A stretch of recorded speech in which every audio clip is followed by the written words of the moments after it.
and a good weekend to come. A lot of exciting things going on right now. Calling in from Kansas City, right here in between Kansas and Missouri in Kansas City.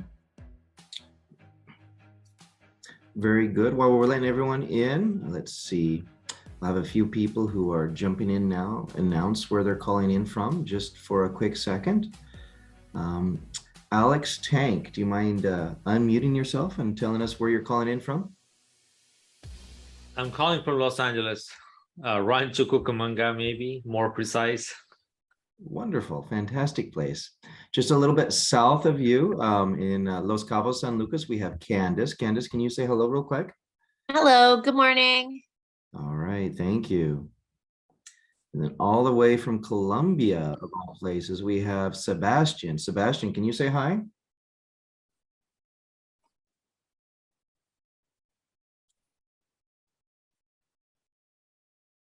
Let's see, Sebastian, if you can get your mic to turn off and say hello.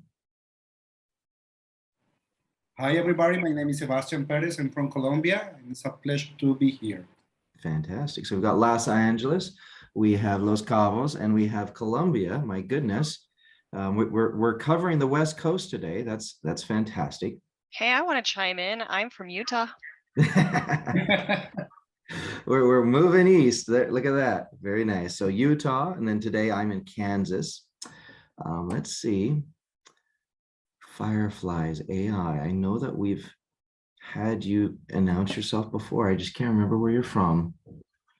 Now we have Pierce York. He's a little bit closer to you, Alex. Pierce is jumping in. Pierce is in the Bay Area, usually. Pierce, where are you calling in from today? Oh, got to have you unmute, man. I'm calling in from Newport Beach, sunny SoCal, California. Excellent. Are you going to show us all those beach There's here? a couple. Waves are starting to pick up a little bit, so yeah, it's pretty awesome. Where are you calling in from? I'm in Kansas today. Yes, we're getting ready to get started right now here. In one more minute, we're going to get rolling with the vision and everything else that we have going on today. But we have Alex Tank from Los Angeles. We have Sebastian from Colombia. We have Candace from Los Cabos, San Lucas. And we're starting to get a full room, plus a very large Facebook following. So, you know, I think giving everybody just one more minute, we can get going. Can you tell us what the weather's like there at Newport? 79, sunny, no clouds. It's the only reason people live in California. It's perfect. Definitely not for the taxes, right? Yep, only not for the taxes. But you know what? We have a solution for that, don't we? That's right. And I think we might as well get rolling into that real fast. You know, we are here today helping everybody. Brett had to be excused. His plane was delayed, so then he's not going to actually arrive on time in order to jump on the call until a little bit later. So while we're waiting for Brett to get here, we'll talk a little bit about what has brought us together and why we meet every Friday. Brett, Pierce, and myself, we help individuals who have highly appreciated assets understand how to transition that asset into something else. Oftentimes that means that they're selling something. It might be their personal home, might be an investment property, might be cryptocurrency, could be a business or shares in a business or warrants for the shares of a business. It could be any number of assets that would otherwise show up on your balance sheet or your personal financial statement that if they are highly appreciated and you'd otherwise incur a lot of taxes if you were to sell that asset, we can help you do that without recognizing that transaction as taxable income for this year. Now, Brett, what is an appropriate deal size for us to discuss the Deferred Sales Trust? We talked about all the different types of assets that somebody can sell, but what is an appropriate sales amount? What's the appropriate, basis so that we understand what the tax paid might be? I'm assuming you meant Pierce, because I think Brett's still on the airplane, but yes. I mean, Brett's coming in, but you know what? Brett's here in spirit, and this is his answer if you want to hear it. So we have $1 million net proceeds and $1 million gain minimum. And the reason is because we need there to be enough pain, or you need to have enough pain in the tax in order to kind of have it make sense. You can also do 2 transactions if you have them up to 500,000 a piece or whatever to kind of hit that minimum threshold. But typically that's where it makes sense for everybody in pretty much every market. And you have that $1 million gain and the $1 million net proceeds. So it's kind of like, if you're in that range, it's worth sitting down and really diving into. Yeah. So, and as an example, we have a client that he developed an application. It's a really unique application. It's an application that's used so that government agencies, instead of you having to stop at a road toll and physically manually take a ticket and then pay with your credit card or pay with money and take all the extra time and kind of back up the lanes. He provided, prior to COVID, the touchless system of electronic payments with an app off of your cell phone that's also registered to your car as you're driving on these toll roads. And his business was selling for around $5 million. He pretty much had zero basis and was able to utilize the Deferred Sales Trust for the first tranche of that sale. And the first tranche of that $5 million sale is around $3 million, and things are moving forward. He's very excited to be able to not have to give the government 20% plus the 3.8 plus state taxes. So instead of having to chop up into multiple pieces what he'd normally get in the gross sales price, he's able to retain all of that minus attorney expenses rather than the various taxing agencies, and able to reinvest it, some in the market, some into real estate, and some into another business that he's starting up. So he's very excited to be able to move forward and use more of his money to deploy it more into income producing activities and overall increase his balance sheet, his overall net worth on his balance sheet. So that's an example of a perfect fit of a client who is satisfied and happy with the process, as well as, you know, a success story where originally he had gone into the selling price formula thinking that, well, at the end of the day, after taxes, what am I going to end up with and what can I do with that? So now he can do much more. Brett, talk to, not Brett, I'm sorry, Pierce. It's just that you're the more handsome fellow here. So Pierce, you've got a company called Kingdom Luxury Realty. Can you kind of help us understand, maybe give us an example of a real estate deal where the Deferred Sales Trust made a big difference? Yeah, so we're actually working on a deal right now. So we're in the process of selling it. This is actually a commercial building, but the gentleman bought this place for $1.2 million almost 20 years ago. He's mostly depreciated all of that. He has put some capital improvements into it and all that. All that being said, his basis is probably around $2 million. And we're currently in talks with some buyers. And right now we have it listed for 11 million. I think that is a little bit high, if I'm being honest. But if we're getting anywhere around that 9, 10, 11 mark, that's going to be a pretty significant gain. We're looking at, you know, $6 to $8 million gain. And we do live in California out here. So that's going to be probably around that 40% tax mark. So on that, you know, we'll call it $8 million gain. Yeah, let's do a little math just real fast. I'm going to throw in $8 million. And then what's the first tax I'm going to take out of that if they didn't use the Deferred Sales Trust? Oh, then he's got the federal. So we got 20%. 20%. All right. Plus So some depreciation recapture. So 1.6 off the bat, 1.6 million, 20% federal capital gains tax rate. And then what is this depreciation recapture, Pierce? Tell us. Depreciation. Yeah, depreciation recapture is where the government comes back and takes depreciation that you've taken and they tax it at 25%. And they put it back into your basis. So over the years, so let me just go over this real fast, because a lot of people here might be passive real estate investors and they might have multifamily or duplexes or whatever, right?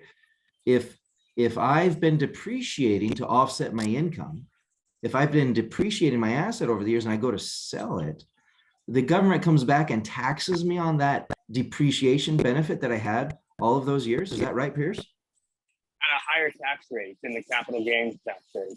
Okay. So I have the 20% on the basis, and then I have, did you say 25% on the depreciation recapture? Yeah. So if they were depreciated that entire thing instead of 20%, it's effectively around 25%. Okay. All right. So my taxes are my tax dollars that I'm gonna have to chop up and give to the government agencies are going up. What's the next tax that they would be subject to? Yeah, the California state income tax. Oh State my. tax. Now, state tax does think- not recognize a favorable Yeah. capital gains tax rate. It's all ordinary income in California, right? Yes. So that's at 13.7%, I believe. Oh, goodness. All right. So let's go 8 million times 13.7. That's 1,096,000. So 1,096,000 plus the 1.6 million plus the depreciation recapture. His $8 million capital gain, or his $8 million, hey, earnings or growth on his asset is starting to shrink quite a bit. We're already we're approaching $3 million down in just taxes. Yeah. And then you have the Obamacare, which is around that There's another 3.8, the Medicare tax or the Obamacare tax, right? So let's see what 8 million by 0.38. That's another 304,000. So literally, and I'm giving us a little bit of a buffer, not knowing exactly how much was depreciated on the 25% mark. We are over $3 million lost out of that 8 million just to taxes, because the properties in California is subject to all of these other taxes that most people, they may be aware of the capital gains tax rate, but sometimes they forget about the Obama tax, the depreciation recapture, and the state income tax, right? Yes. As a luxury realtor, Pierce, what is the biggest obstacle for people in selling property there in California?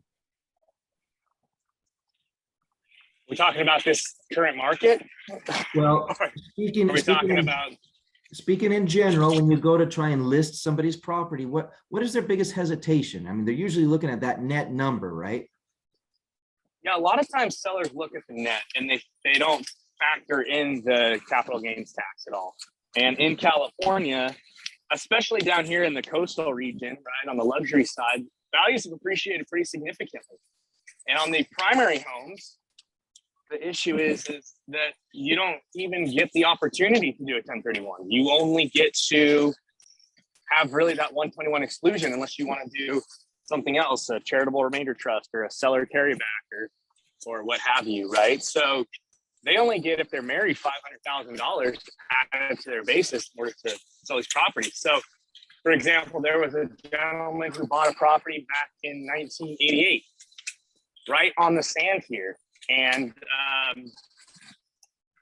he bought it for $600,000, and he sold it recently for 8.2. And it sucks because I missed him. I didn't get the opportunity to tell him. Right. And we were, I was talking to him, and I was saying, hey, like, you sold property for $8 million. Like, congratulations, that's awesome. I was like, how much did you pay in tax? He's like, about 2.7 million. I was like, ooh, I'm sorry. I wish you would have talked earlier, because we could have saved you all of that, and so help us know how this works then. Help us, instead of the original example and this other client that you missed him, right? And then there are other clients out there that, they, even though the market might be right, they're afraid to pay all those taxes and they don't even list. It's like, man, they might even hate being a landlord at this point, or maybe there's no reason to keep and maintain that luxury home in California, but they do simply so that they don't have that huge tax hit, right? Yes. So what can the deferred sales trust do for them? What did we do in this scenario where the individual had 8 million in capital gains that, you know, helped him not have to pay those taxes? Yeah, so we leveraged this strategy called the Deferred Sales Trust. And it's really at its core an installment sale. It works off IRC code 453. And essentially what we're able to do is we are able to help you liquidate the asset, pay off all your debt, defer all the tax, and reinvest the proceeds net of attorney fees instead of taxes into a variety of different assets where you don't have the same time constraints and you don't have the same like time constraints as you would if you were just to do a traditional 1031. So bringing this back to, right, the gentleman who's got the commercial building that he bought for 2 million, right? And he's got that tax, you know, bill of you know, around 3 million. Instead of him having to go find a new property to exchange into, he can just diversify it into a really conservative portfolio of stocks and bonds that, and Jake, the CPA whisperer, financial advisor extraordinaire Jake Miller, can talk more about what actual investments are, you know, are working right now and that type of thing. But super conservative portfolio of stocks and bonds, business or crypto or real estate, if it makes sense and when it makes sense. And I think that's the key, is the control over the timing and control over the assets that you get into. So you can diversify, you can get liquid, pay off your debt, you can control timing, and you have the flexibility to cash flow or let it compound. So there's so many different phenomenal tools that you can use and strategies within the Deferred Sales Trust that can just really exponentially increase your ability to generate more wealth and preserve it in the long run. So that's what you can do. If we want to go through like mechanics, we can do that as well. But that's what it is, and kind of the strategy behind this and kind of the vision behind what we're doing here. Absolutely. And it's kind of fun right now. We're doing a little bit of like what we call man on the street. We got Pierce out there on the street, you know, and he might actually bump into some people. And we're going to bring him on the call, and that's going to be fun and exciting. Otherwise, we just get to see the amazing weather out there in California. And yes, absolutely. Alex, do you want to go ahead and unmute yourself and ask a question real fast? So it's super quick, I think, and I got to drop in 10 minutes, so I have another Zoom call. But I'm licensed, just giving you the background, licensed real estate broker in California for many years, and I have a lending license too, and also I've been involved. 99% of the property I've been involved is our commercial property. And operationally, I'm involved with the company. We have about $350–400 million worth of assets. So the tax things always comes up every single time we sell the property.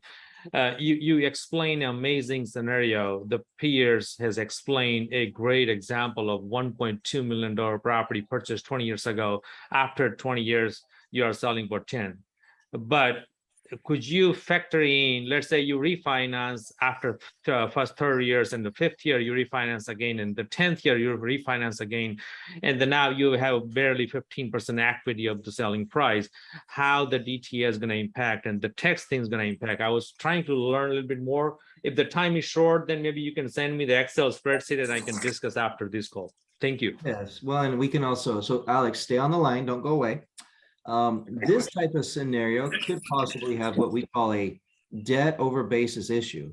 Are you familiar with that? Yeah. All right. So if this has a debt over basis issue, oftentimes we combine a number of different strategies. The Deferred Sales Trust still oftentimes remains as part of the keystone strategy alongside of other strategies to help make the entire outcome for the client maximized. Again, we're not the kind of people that it's one size shoes fits all. We need to analyze their scenario and their situation exactly like what you're talking about. And we might need to talk offline to go over the exact numbers and make it real. Or if you have the numbers right now, we can kind of touch on those as a specific example if you'd like.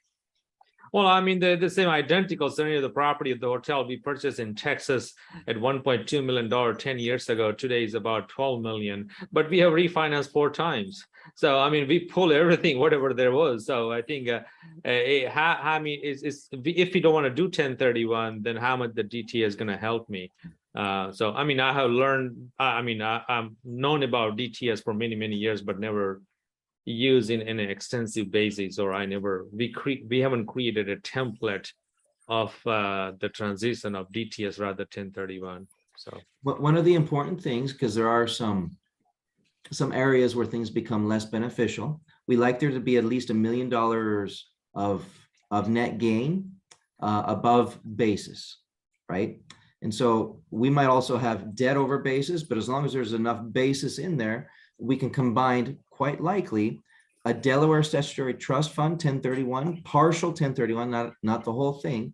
We'll do it into a highly leveraged Amazon warehouse or Dow Chemical building, something of that nature, where they'll accept all of that debt over basis, because otherwise the debt over basis would be ordinary income to the client when that debt gets forgiven.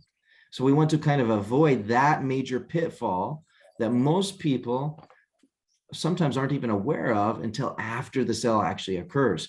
You're bringing this to the table very proactively, and you're providing a great service to your client, helping them avoid this pitfall.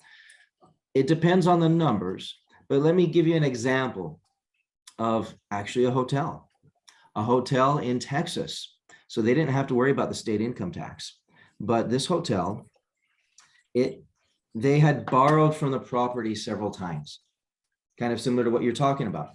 And because of that, they had borrowed more than what they actually had basis in the property.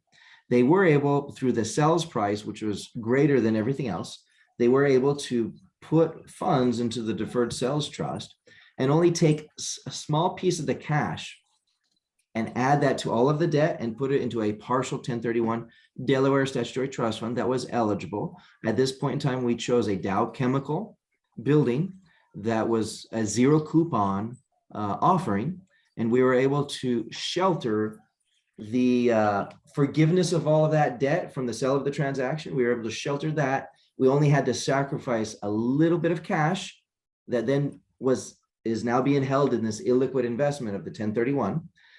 And the remainder of the sales proceeds was able to go into the Deferred Sales Trust, which is liquid and is able to be invested in marketable securities, other real estate, or any number of other assets that the client wishes to reinvest in.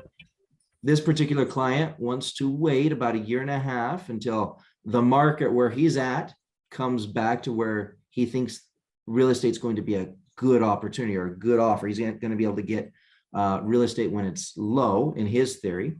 And so in the meantime, we're investing largely the proceeds in marketable securities in such a way that at any given point, it's not, a down market's not going to affect him. If he should need income from it, we have these dividend producing, kind of like the top 40 picks based on his risk tolerance of dividend stocks that is suitable based on his criteria.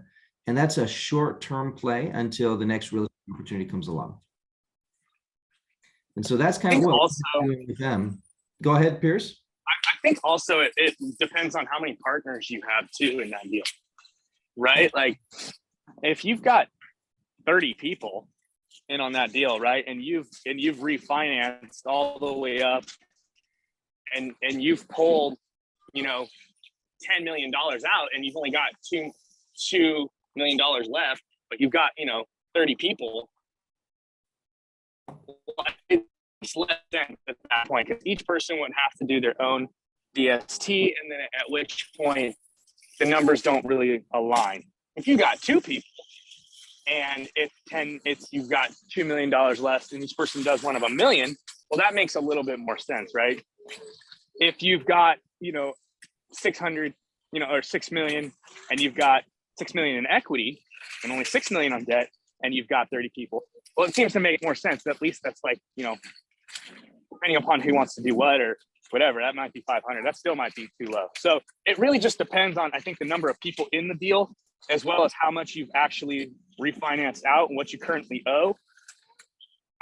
The other thing is if you guys could, and you have liquidity somewhere else and you could pay off the debt, you could save yourself a bunch of tax and put everything into the, the DST, and you could save yourself a ton that way as well, and pull some things around. So just some thoughts and some options on that. We don't know your numbers, but yeah, some variables that might change the scenario.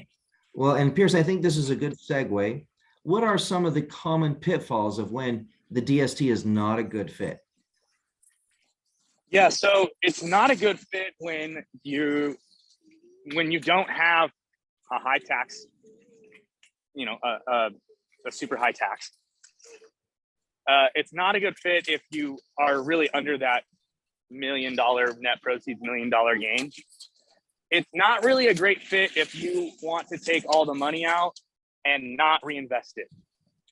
If you want to go buy a Ferrari and a boat and a primary residence, I don't know why anyone wants to buy a boat. Those things are money pits. Don't do that. But if you want to just only buy personal stuff and travel and go on vacation and not reinvest the funds, then it's not really a great fit. And I'll also throw this out there. It's not a great fit if you have a zero risk tolerance and you just want to keep things in cash.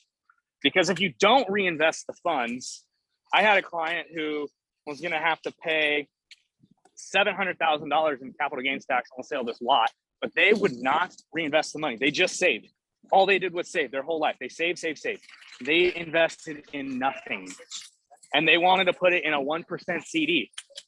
And I was like, your money's going to get eaten with inflation just sitting in that 1% CD. And they're like, look, that's what we want. We want zero risk. And so what they didn't understand is that inflation was going to eat their cash up. And at that point, they weren't going to be able to utilize the DST because there is ongoing maintenance fees, right, which would eat away their cash. And it turned out to be not a good fit for them. Let's talk about one more scenario, Pierce. Sometimes the DST is a perfect fit, but if we're not early to the game, based on the seller's advisors, things can get difficult. Can you talk a little bit about that and why perhaps some deals don't go through for no other reason other than people not having enough time to get educated? Well, I think that's exactly it. I mean, people come late, and it's not a good fit if you've already sold the property and taken constructive receipt, or you've got a deal under contract and you've removed all the contingencies and you're about to close next week. I mean, there are very few times when I think we have been able to pull something like that off with everyone cooperating. But at the same time, that's way harder. You have to get in early. You have to get your financial advisors and your CPAs and your tax attorneys and your estate planners educated, because if you don't, they basically they can blow it up. And maybe, and that's a great question, because you are the CPA whisperer, and Jake is phenomenal at working with other individuals, professionals.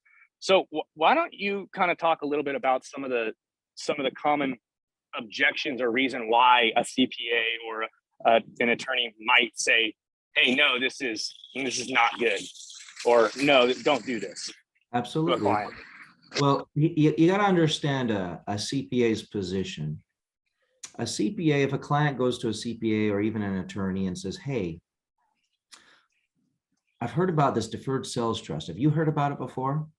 And they might say, well, yes, or they might say no, right? There's the two different paths they might go. And even if they do say yes, they might not be very familiar with it. So you got to put yourself in their shoes, Pierce. If you are a CPA and you've maybe heard of a DST, but you've never helped a client with one before, you've never seen how it works or functions, would you put your CPA license on the line to say, yes, I recommend this? Or would you take the more conservative route and say, well, I can't recommend this because I've not seen it before? I mean, if I'm a CPA and I'm super conservative, and then some guy that's coming in that says they know something that I don't know, makes me look bad in front of my client, maybe trying to steal my client, I don't know, and then makes me take on a huge risk by putting on my license on the line of something I don't know, the first thing that comes out of my mouth is absolutely not. I don't care what it is.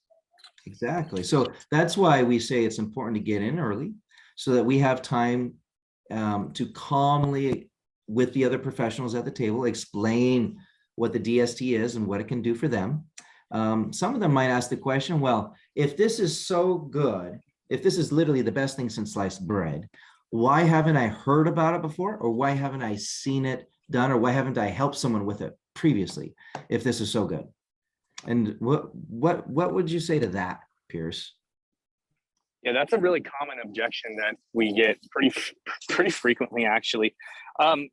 There's a couple of things, the first thing you can say to them is, well, I mean, are you that good of a CPA? No, I'm just kidding. Don't say that. Don't say that. Yes, But we try not to be combative with other professionals. We try to help them because at the end of the day, if people are truly open-minded, I've not had one professional, I've not had one other professional, attorneys, CPAs, financial advisors, business consultants. I've not had one not promote this to their client once they took the time to understand it. Yeah, well, and that's the other thing is like everyone has to find out about it at some point, right? So they could say that for the last 20 years, they could have been, oh, it's not there. And I got this gentleman right here who's just cruising on the bike. Love it. Love it. In the dream. Yeah. But they're gonna have to find out about it at some point, right? So they're gonna drop that objection no matter what. Why haven't I heard about it? Why haven't I done this before or whatever? And the answer is, from the law firm's perspective that created it, there's a very specific reason why they walked this balance of trying to protect it but still market it. And the reason why they keep it so protected is because they don't want people just coming in and blowing it up, by messing it up, by not understanding it. And so Jake, maybe you can talk about the efficacy of it in the audits and the IRS and everything that's been done with this thing, because it's pretty remarkable. Yes, well, and absolutely. Let's just touch on the time frame a little bit. Oftentimes we like there to be 60 to 90 days. If there's an LOI in place or we're getting right in front of the deal, we're talking to everybody about it from the very beginning. It's quite common that there's going to be, in these bigger deals, that somebody has a trust of some nature. Now, there's more types of trust than there are flavors of ice cream, really. So, that we're bringing in a deferred sales trust is not that unique of a thing, regardless of whether they've heard about it or not. We like there to be ample time so that people don't feel like we're rushing something in or we're trying to slide something in sneakily at the end of the day, so that the seller and the buyer, this isn't like a last minute 11th hour change, right? We like this to be in front of all of that. Now, with that being said, I know that Brett has phenomenally helped some individuals with a real estate sale 6 days prior to close and made it all happen. But that's not a perfect scenario for us to be able to be involved with all the parties and communicate everything that needs to be done. Fortunately, with that, the CPA involved actually was familiar with the Deferred Sales Trust. The financial advisor involved also was familiar with the Deferred Sales Trust. And I was able to come in and just kind of connect all the dots for everybody. And Brett swooped in with all the paperwork as the trustee of the trust and made it happen in 6 days. That's probably the fastest I've seen it, Pierce. I know that somebody's probably done it quicker than that somewhere. But again, we usually like 2 to 3 months. No, that was pretty quick. Yeah. That was an anomaly. Yes. Don't do that, guys. Give us time. Yes, well, and that all the stars kind of aligned right there. For people who are coming into this for the first time and they're trying to get educated, trying to understand how it properly works, we usually have them sign an NDA, and then we let their advisors, we pull back the curtain, we get on the phone with the law firm, and we literally lay it all out for them. We show them how it works. We show them all the intricacies. We show them how it's applicable to their specific scenario. And, you know, out of 26 years, thousands of trusts later, billions of assets under management are moved successfully without recognizing the big transaction as a taxable one for them in that moment of. This has been reviewed by the IRS, reviewed and or audited 22 times. Now, some of those, maybe 10 of those are cursory reviews, where the IRS was just kind of like, well, send me this piece of the transaction and just show me the evidence here, send me that document, whatever. And they said thank you because the law firm sent it to them right away, super speedy, and okay, thank you, have a good day, and didn't hear back, right? So just simple cursory, what have you. Some of them were full audits or deep dive audits where they wanted to look at all the nuts and bolts of the transaction. Some of them were audits because the client was being audited for something else, and that they uncovered that, well, the client's also doing this deferred sales trust, and they had this really big transaction that, you know, in other scenarios would have been taxable. I want to look at how they did the deferred sales trust, make sure they did that right, because they did mess up over here with their business thing, right? And so sometimes the audits were caused by something else the client was doing, and then this got wrapped up into it. But perhaps one of the largest audits was a $120 million skyrise building in California. And this was only 2 or 3 years ago.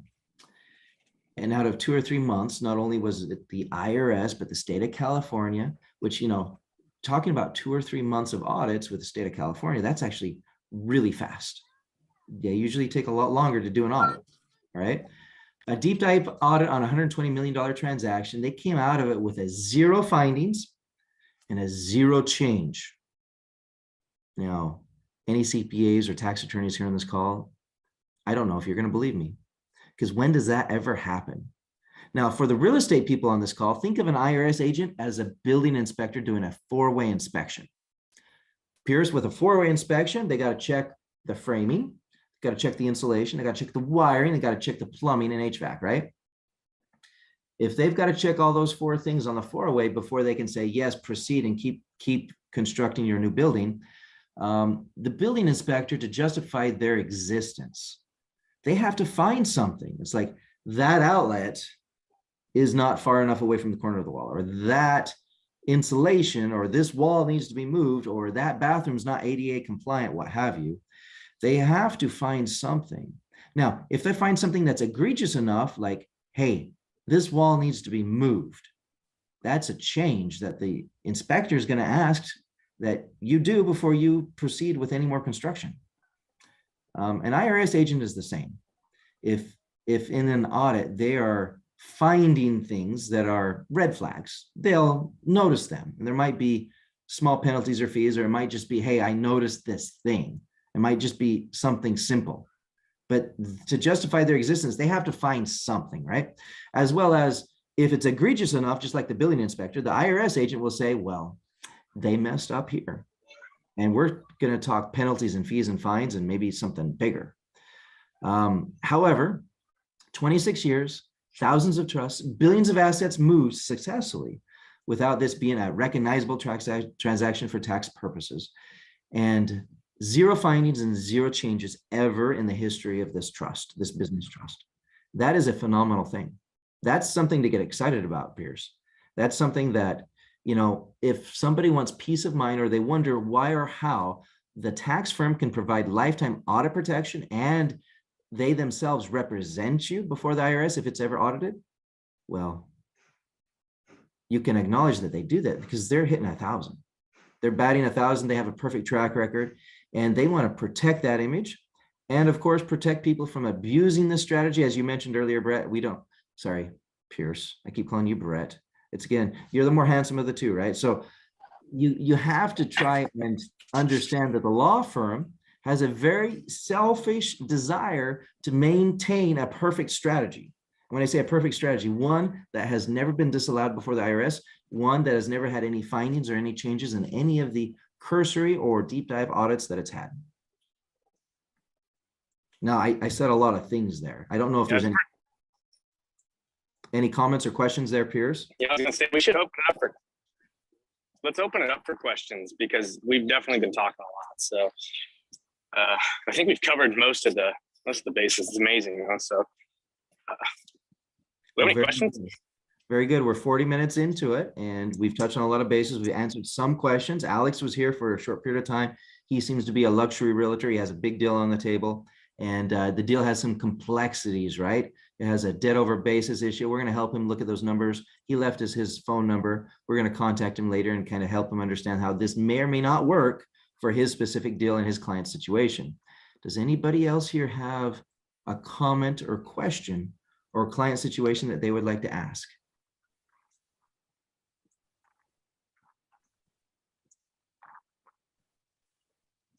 We've got a lot of people on the West Coast here today. We got some people from Middle America, or what do we call us here in Kansas? I don't even remember. The Midwest, that's what we are. Midwesterners. Yes. All right, now Candace, if you want to chime in, I think we have a scenario with some jewelry store people out of Chicago. Are you there? Yes. So Candace, if one of these fellows wants to sell their jewelry store, one of their jewelry stores out of Chicago, because they have some businesses down in Guadalajara, they have some businesses in other places. What are some of the first things we should ask them to see if a DST is a good fit? Or maybe what questions would you have in talking to them about understanding whether the DST is a good fit? Well, a few things that we're going to want to find out are what are their long and short-term goals? How do they want to go about structuring their reinvestment? What's their net worth? What tax brackets are they in? Where are the assets going to? Do they have a set plan for where they're already going? Are they looking for something to do with those funds? We want to make sure that we're finding out what their goals are, because every client's going to have different goals. And that really determines how best we can help them. Absolutely. You touched on something really important. The fact of, in the very beginning, somebody's going to sell their property. We need to ask them, well, what are you going to do with the proceeds? If they already have a plan or an idea of what to do with those proceeds, well, we need to make sure that that fits or is in line with the DST. Otherwise, it's a no-go, right? As Pierce mentioned earlier on, if somebody just wants to buy a Ferrari and a boat and a new house and like spend all the money immediately, well, we don't use the Deferred Sales Trust to spend money. We use it to reinvest the proceeds and do it in such a way that we don't have to recognize the transaction as taxable for now. These individuals, fortunately, we've been talking to them for a little bit, those folks in Chicago, and they are quite the entrepreneurs. They seem to have a little bit of the Midas touch in everything that they deal with, no pun intended, since they're jewelers, right?